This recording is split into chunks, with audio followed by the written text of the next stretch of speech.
Ladies and gentlemen, welcome back to the Gas Podcast, Sports Talk Edition. We are back live once again, and yes, the lighting is still horrid. Um, we're back. We got a pretty short podcast lined up for you, so we'll get right into it. Um, First things first, welcome back. How are you feeling? Um, so we're gonna get right into it right away. Starting with from the NHL. Uh, Obviously, congratulations to Carolina Hurricanes. If you haven't seen some of the videos I've already been posting, definitely go take a look at them when you get the actual chance. There's one up on my second channel, which if you didn't know, I have a second channel, one I created for just going mobile. And there's one on my second channel, and there's one on this channel as well. It's my Stanley Cup Final review. I want to talk just kind of immediately into Kane's owner. Yeah, I know. This is weird. We're talking about the owner here. The Kane's owner put his family's name on the Stanley Cup, cutting out like almost half the team, which in my perspective of that is the most shittiest thing you could have possibly ever done. Do not ever put your family's name on the cup that they didn't earn. And that's something like I know is bad. Like, hey, you put your family's name on the cup. Like, yeah, you know what? He did, whatever. Is it shitty? Yes, it is. But he did it.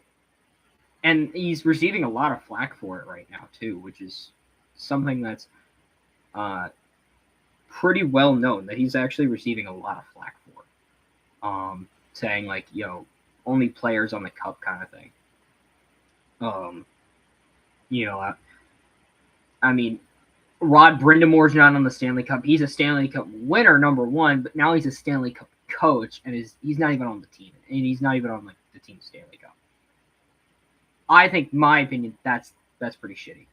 I'd be looking for a new job, or I'd be asking for a raise if I was half of these players that aren't on the cup that met the requirements to be on it in the first place. That's where I'm like, yeah, I'm looking for a new job. Like, you don't want to put me on a Stanley Cup that I earned and, I played to earn. I'm out. Sorry. I'm going to go to a team that's actually going to appreciate me and going to put me on a Stanley Cup when I win one.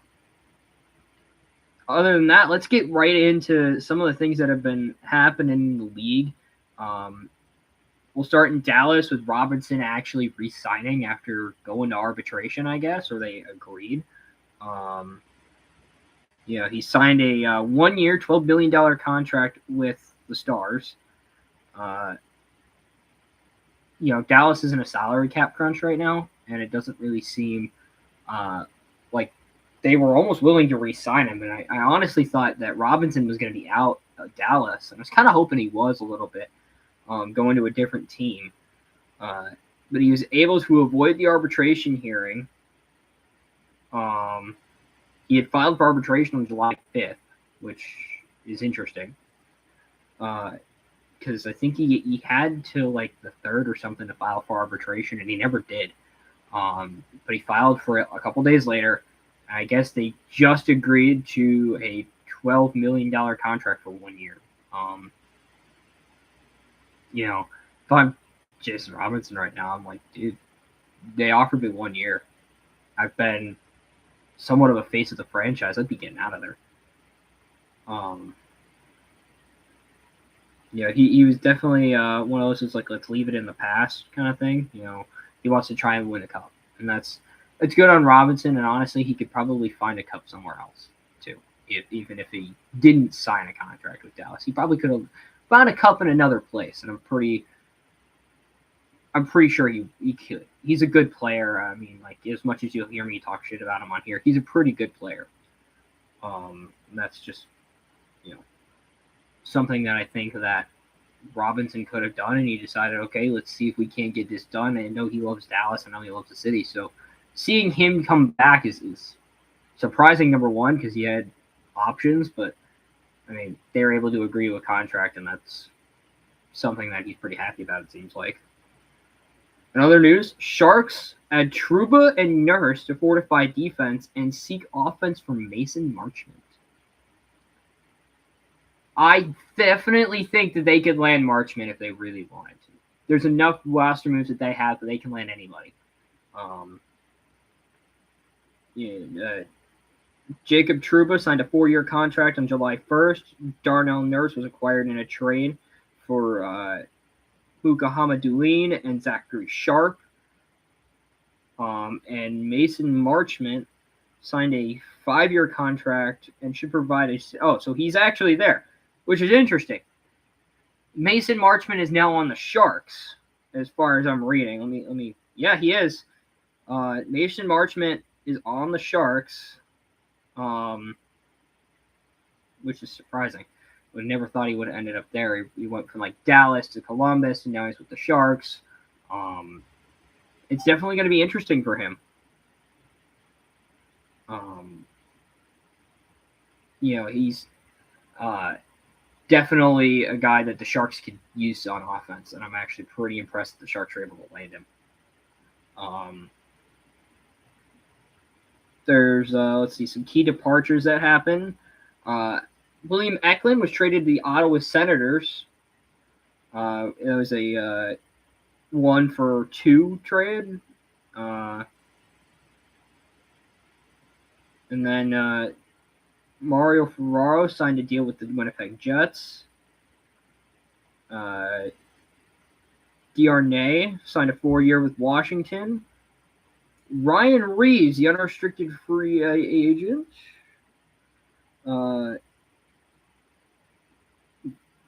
Let's see. Let's see.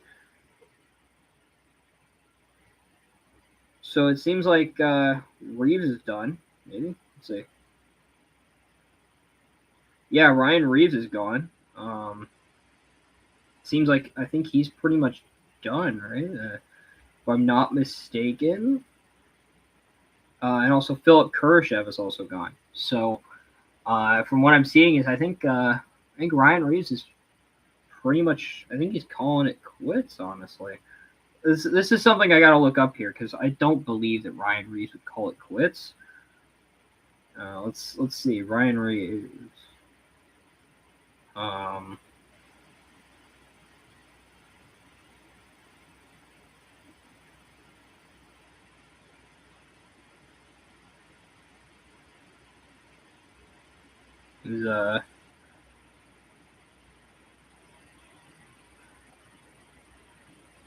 So yeah, it looks like he might not be coming back. From what I'm reading right now, it seems like he might be eyeing a broadcast career. He could be starting to start to retire, which is it's sad because I've watched Ryan Reeves play when he was on the Knights, and it's pretty sad when he got traded. And I think Ryan Reeves was definitely somebody for Vegas that they could rely on, and it's going to be sad to see him retire, but if he does decide to pursue a career in broadcasting, you best know that I will be watching Ryan Reeves broadcasts until I can't no more. Because, like, holy crap, Ryan Reeves as a broadcaster, I don't think I would ever imagine Ryan Reeves as a broadcaster, pretty much ever. And Ryan Reeves is very good, very good player, very good enforcer. One of the very few enforcers really left in the league. That'll still lay a nice hit every now and then when you really need him to. So, sad to see him go, but good for him. As much as it'll suck to see him go, he made a good career, and I don't think he's disappointed in that. As much as it'll be sad to see him go. But we did enjoy him while he was here. I mean, I remember watching Ryan Leaf's highlights recently. Like, dude, he's doing great. Now, this is one that's pretty big. The Vegas Golden Knights traded Pavel Dorofeyev to the New York Rangers. And the Rangers are trying to get scoring efforts done with, obviously acquiring Pavel Dorofeyev and Sean Dursey, as well as Marcus Pettersson, and just some other really key arrivals. It's really weird. I remember like waking up from a nap the one day and I found out that Pavel was traded, and I was like, excuse me? Vegas, what are we doing? Pavel Dorofeyev traded to the Rangers. Well, there goes half our scoring right there. I'll be honest, right? Pavel Dorofeyev was a big force for Vegas, and to have him traded just blows my mind. Why would we get rid of half of our scoring in general? But it does sound like Vegas has been making moves, as well as Kira Schmid dealt to the Panthers, and some very just interesting things. Let me go down to where Vegas is really quickly. I'm looking at everything right now. Vegas has been definitely doing some signings, though. DeMac, Fleming, Gatcombe, Lazinski, Lavoie. Olofsson is back, which is a big one. Victor Olofsson returns to the Knights. Ronnebeer, Coughlin, Ginning, Hanola, and Tuomisto is also there, as well as Lazan and Anderson signing contracts, and Cormier to a 1 year. Vegas still has some free agents still left. All free agents have received qualifying offers. Some of them that really didn't stay were Jakob Brabanek, who went to Czech. Lucas Cormier re-signed. Fleming re-signed. Rasmus Anderson, Coughlin. Ben Hutton is still not signed yet. Jermula is, who is it? Brendan Saad, still not re-signed. Colton Sissons, signed in Toronto. Cole Smith is to Chicago, and we are still waiting, pending on Riley Smith. From what it does sound like, Vegas does not have the salary cap space to re-sign Riley Smith. And what does that mean? It means that now, right, Vegas just let go another misfit, which sucks. But I also think that Vegas could get something done with him.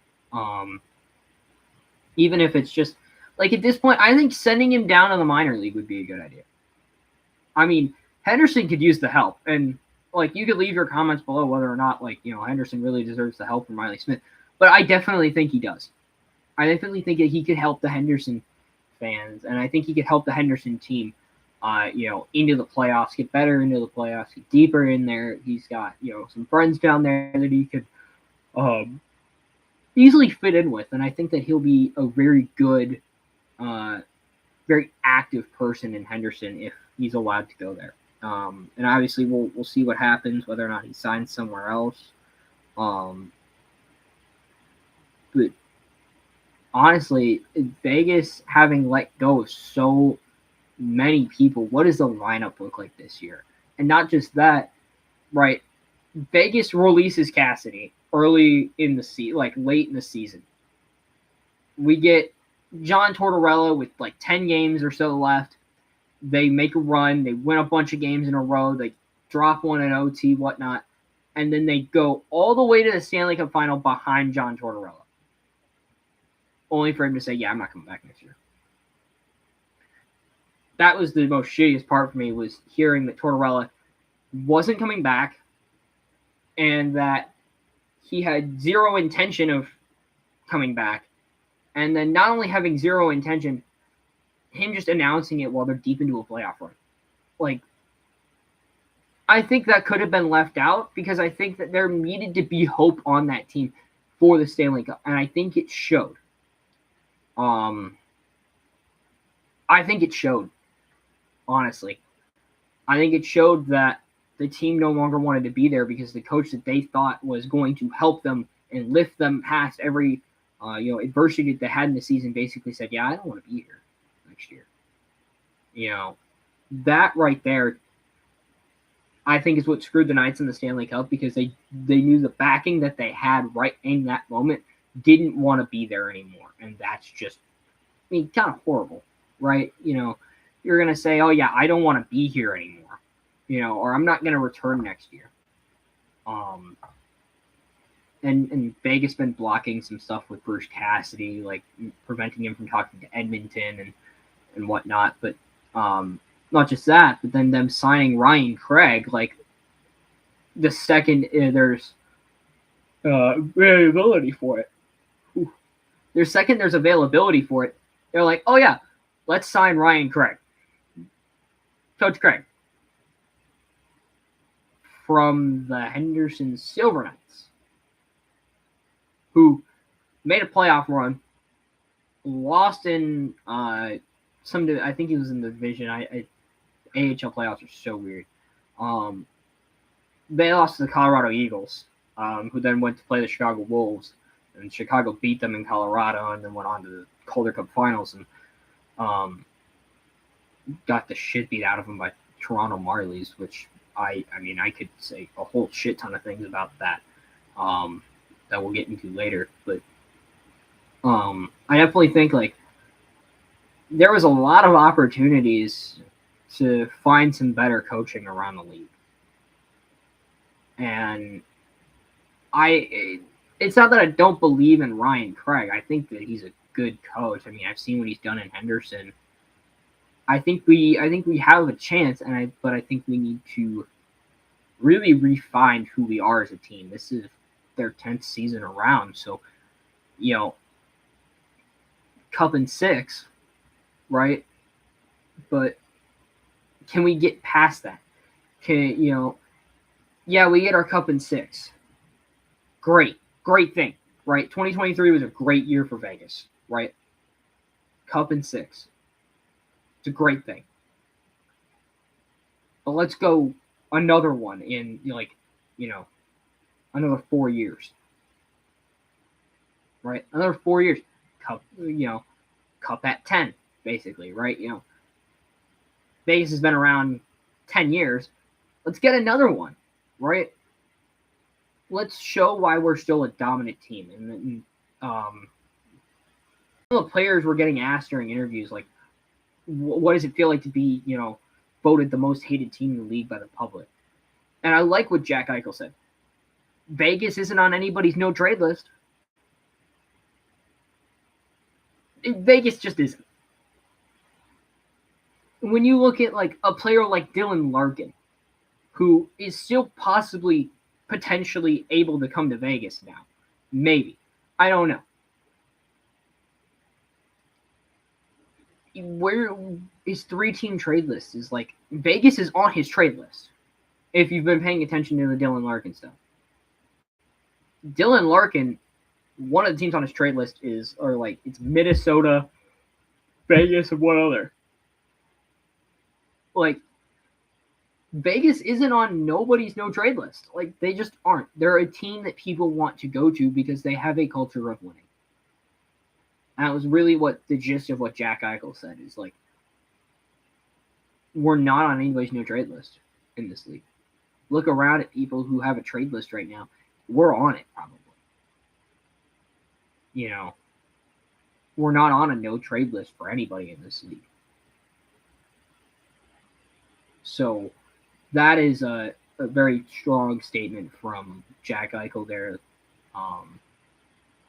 Even when they've had issues this year, goaltending issues galore, which I can get into, is, Vegas has had some pretty horrible goaltending this year, and there's no doubt about it, right? Vegas has had some shit goaltending. They've had, multiple goalies in and out. Carter Hart, Aiden Hill, Akira Schmid, right? Schmid was probably the better pick, and I think, trading him away was a bad idea. We could have used him very much. And then obviously we signed Lindbaum, who in his stint up with Vegas did amazing, right? Fans loved him. The guys loved him, right? He was really good. He was. He was a great guy. Great goaltender.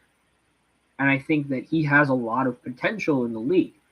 So seeing him sign into a contract like that, I say, okay, let's make him the starter then. Let's start getting rid of goaltenders that aren't holding up to what they say they can hold themselves up to. And I'm really looking at you, Aiden Hill, and you, Carter Hart, where you guys shit the bed on multiple occasions. And this is just some statistics, and I'm actually going to, like, to make this more accurate, I'm going to pull up the actual statistics from this. I'm going to scroll, like, all the way down for it. But,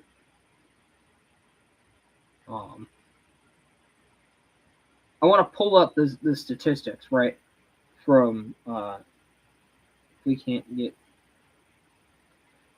let's see.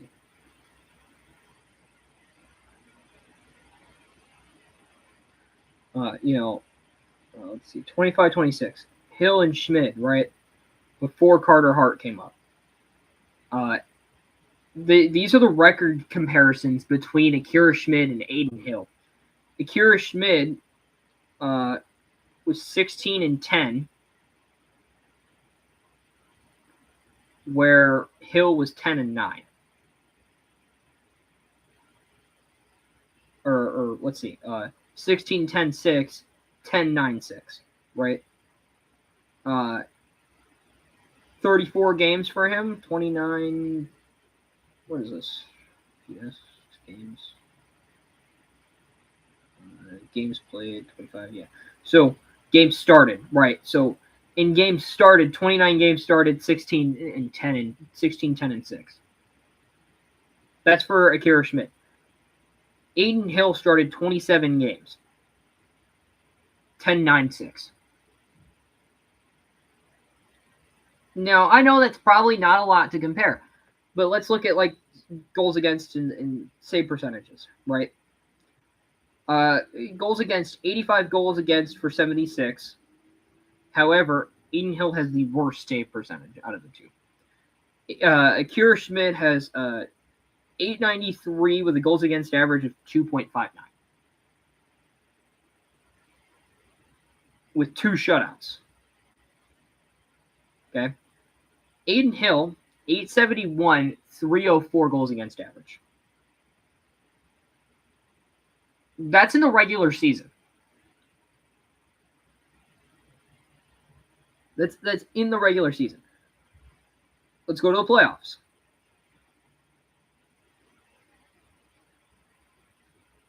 Apparently it's... All right. This is the playoffs for Carter Hart. 22 games started, 14-8, 59 goals against, a 909 save percentage, 256. This year's playoffs.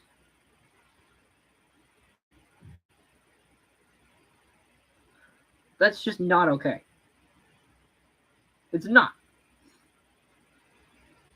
You know, you can't expect your goaltenders to bail you out. You need to have some offense up front.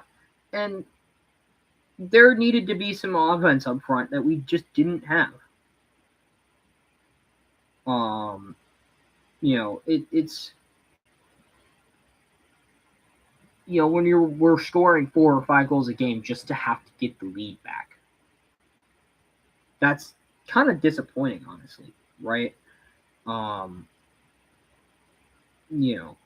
It's disappointing definitely when all of a sudden we're having to see if we can't get something going here, and it's pretty bad, right? Now let's go back to the regular season here because I finally pulled up the actual Golden Knights stuff between, like, Carter Hart too. So Carter Hart started 18 games. He was 11-3. Let's see, with a goals against average, okay, of 271 with a save percentage of 891. Okay. Aiden Hill is by far the worst goalie out of the 3 of them. And for comparison, Carl Lindbaum, who started 8 games, was 2-4-2. 3.0 goals against average and an 873 in net as a save percentage. Okay, so we take out Lindbaum here, and we see that really our better pick, right? Even though he had the a 259 goals against average, he still had the better save percentage. He had the better record in 29 games, right? And he, even at that, still had 2 shutouts. And this is something that I also think is pretty weird. Between the goalies, Schmidt had the most shutouts. Adin Hill came in second with 1 in 27 games. Right? And both Hill and Hart had a penalty minute. 2 of them. Both for the same thing, mind you. Which was trapezoid violation. And I could even go even more in depth here of goals allowed was 85, 76, and 46, right? Yeah, he allowed more goals, but he still made more saves, right? When we look at shots allowed, yeah, he had more shots faced, but he made he faced 791 shots, and he saved 706 of them. That's 706 shots saved. Adin Hill, 511 on 587 shot attempts. On shots allowed. On 422 shots allowed, 376 saves, 46 goals allowed. Lindbaum allowed 24 goals against on 189 shot attempts with 165 saves.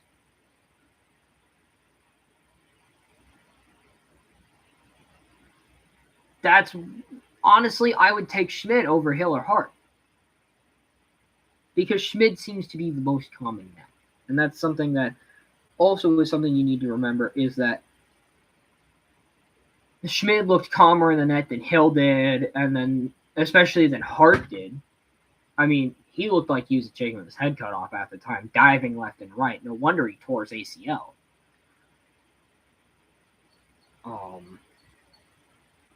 And honestly, I want to talk about Mitch Marner really quickly, right? Because I'm looking at it. Mitch Marner played 81 games for the Golden Knights this year. Full season he played. Didn't miss a single game. No, he did. He missed 1 game. 82. And he played 82. So he played 81 games, right? He played 81 games. He missed 1 game this season. He 24 goals, 56 assists, 80 points. He was a plus 17 this year. So for all of you Toronto fans that watch this, I want you to know that Marner is doing way better with us, considering he had 80 points. And I know he's done it for you guys a couple times, but he's doing way better with us. And we got him to a Stanley Cup final. So go ahead. Go in my comment section and blast on me about it. I don't care.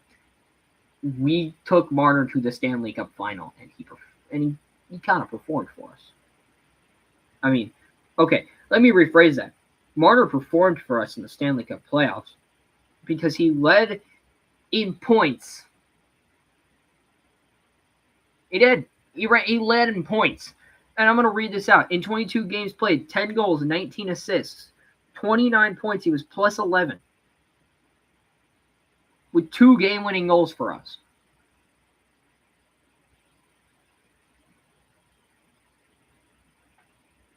I say that again. 29 points in the playoffs. Led the playoffs. Thanks, Toronto. Seriously. Thank you for Mitch Marner.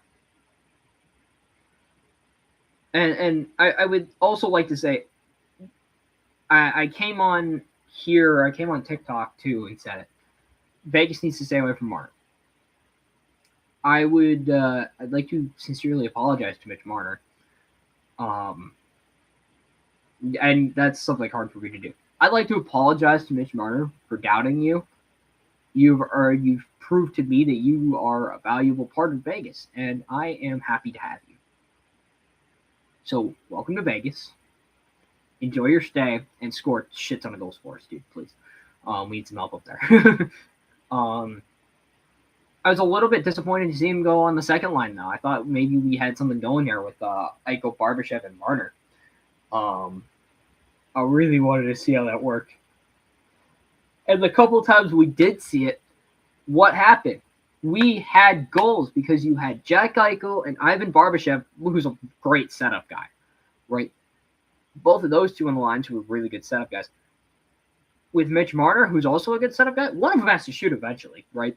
And Mitch just happened to be the one that shot some of the times, and look what happened. We scored some very big-time goals for us. So thanks, Mitch. Seriously, thank you. We've obviously, started to build our team yet, and, obviously the roster for right now isn't out yet. Let me see, it might be, let's say, the roster out yet. Roster. Yeah, roster's out. Running down the roster really quick. It looks like Kai Ukaz is up. That's the other thing. Parker Witherspoon is now a Vegas Golden Knight. Traded with the Penguins to get him, which is very interesting. He'll be wearing number 29 for us. Hart, Hill, and Lindbaum are the goalies. I'm assuming that here very shortly we could see one of those guys leaving, and I'm hoping it's Hill. Or Hart, honestly.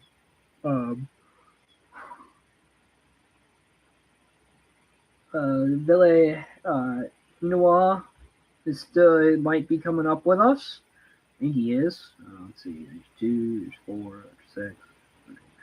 So some of these guys are definitely getting sent down, but from what it seems like, we're going to have a pretty stacked lineup this year at Vegas, and I'm excited to see it. I'm excited to, obviously see, stuff for Carolina. Don't get me wrong, I'm happy for Carolina, right? Both of my teams faced off in the Stanley Cup final, which was hard for me to watch, right? I was rooting for Vegas, obviously, but, against Carolina, but don't get me wrong, I'm happy to see Carolina win the cup, but, I mean, I'm pissed that the owner, gypped some of the players. I mean, it's a very interesting thing. And, I feel bad for some of those players that did get gypped a little bit. And I feel bad for some of those players who aren't going to see their name on the Stanley Cup because the Carolina owner is a absolute ass to them. And that sucks.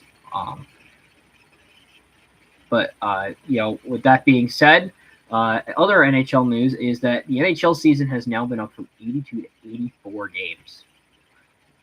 2 extra games of hockey, or technically 2 extra days. So another week of hockey, which makes it interesting. Because then with this 2 added games, teams actually have a chance to be pretty much down and out going into that playoff rush and then be able to make the playoffs still. I think this just made it easier for the San Jose Sharks to at least try and gain a playoff spot. Yeah, I know. I'm throwing the shade at the Sharks again today. Why am I not?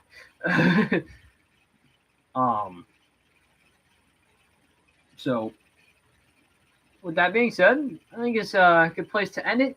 Thank you guys for watching. If you guys like this kind of content, go ahead and hit the like button, hit the subscribe button, click the bell to get notifications for when we go live again. Thank you guys so much for joining me on this episode of the podcast, day number 15. I hope to see you guys next time.